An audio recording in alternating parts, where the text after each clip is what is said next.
অবশেষে র্যাবের আয়নাঘর থাকার কথা স্বীকার করলেন বাহিনীর মহাপরিচালক একেএম শহীদুর রহমান।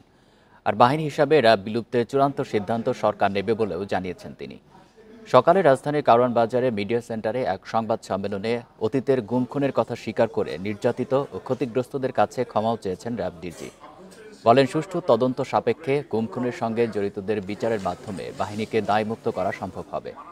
এখন থেকে কারো নির্দেশে র্যাব আর গুম খুনে জড়াবে না বলেও আশ্বস্ত করেন তিনি। জানান, জুলাই আগস্ট আন্দোলনে হেলিকপ্টার থেকে গুলি ছোড়ার অভিযোগ সত্য কিনা তা তদন্তের মাধ্যমেই বেরিয়ে আসবে।